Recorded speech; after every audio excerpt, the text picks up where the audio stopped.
Childhood for me began the day I was at Montgomery Ward and found my 5-year-old self entranced by the pixelated beauty of a mustachioed plumber breezing by walking mushrooms and smiley-faced trees. It took my dad inhuman strength to wrestle my 60-pound butt away from Montgomery Ward, but the addiction had already set in as I fell in love with the original Super Mario Bros. Video games had been in my life since as early as age 2, when a family friend bought me a liquid crystal display game and my mom forgot to change my diapers while playing Atari's Pac-Man. Yet, it wasn't until my encounter with Super Mario Bros. That I grew into a full-fledged love affair for video game art. Along with Duck Hunt, Super Mario Bros. Was one of many launch titles for 1983's groundbreaking Nintendo Entertainment System. It was a part of a massive Japanese marketing renaissance prevalent in American pop culture that saw Japan dump its 70s products into a fresh 80s Western audience. The Nintendo Entertainment System was a byproduct of the Japanese Nintendo Famicom, a gaming system popular in Japan that pushed the technological envelope of 8-bit gaming. Super Mario Bros. Was one of these games. 8-bit was a term used for bytes available in computer processing that allowed a range of 256 possible values. In short, it allowed programmers to be flexible with their ideas and opened the doorway for creativity that exceeded beyond the one-screen limitations of Pong or Centipede. This opportunity for interactive creativity heavily influenced my young life. That era of video games introduced a narrative. They were more like stories of protagonists and villains and struggles. Also, I enjoyed what designers would do with 8-bit art, and every afternoon, my friends and I would create board games, replicating our favorite Nintendo masterpieces. They were not Monopoly, but rather with levels and stages, and secret warp zones and endings, both regular and secret endings, mixing stories of pop culture to zany originality. We didn't know at the time, but what Nintendo and other Japanese pop culture brought was their interpretation of Western culture. Looking back, a lot of it's quite hilarious, because 8-bit art was mostly their stereotyping of Western culture. Today's legendary creators like Shigeru Miyamoto and Keiju Inafune were once low-level employees sent to observe America on what we liked.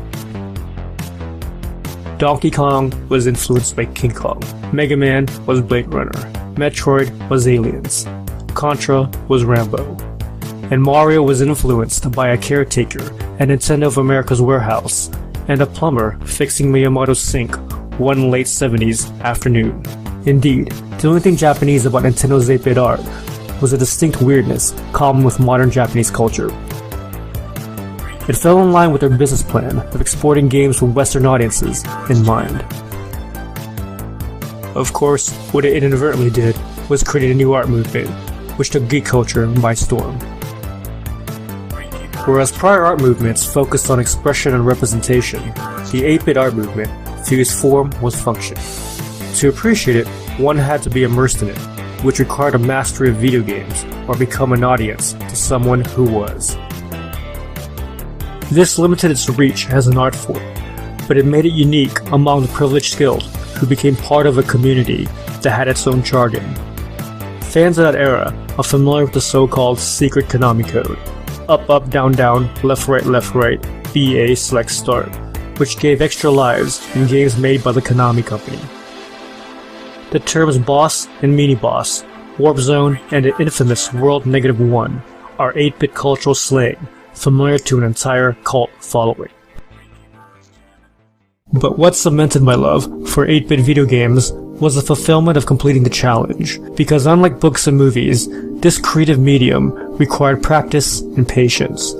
I remember it took me 3 years to beat Super Mario Bros., and when it finally happened, my friend and I screamed. We took photos as though we climbed the top of Mount Everest. At the time, I was 9 years old. Even though there are video games today, they're created with various difficulty settings that cater to players of all levels. It's just not the same. Gamers of my generation learned the lessons of trying and never giving up.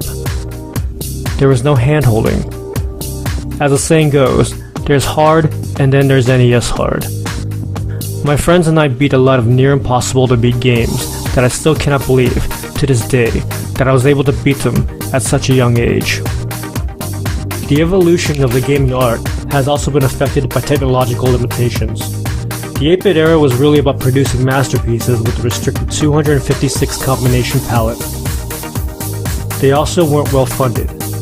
It was really cool seeing what these artists were able to do with them on such limited finance and manpower. They were pioneers to a near storytelling style and encouraged me to create art beyond boundaries. Sometimes being challenged brings out the best of us. To this day, I'm still that scrawny 60-pound kid entranced in Montgomery Ward. Sometimes I theorize I've never left and everything afterwards is just a dream. I took my love for 8-bit art into my career as graphic designer and web developer. Form and function are the perfect merging of both the left and right sides of the brain, and I'm proud to say I've constantly exercised both logic and creativity. I still have my old Nintendo Entertainment System and its sister system, the original Game Boy. Both would fetch me a pretty penny in most pawn shops and eBay, but art is worth what the user deems it. And in my eyes, 8-bit video games are priceless.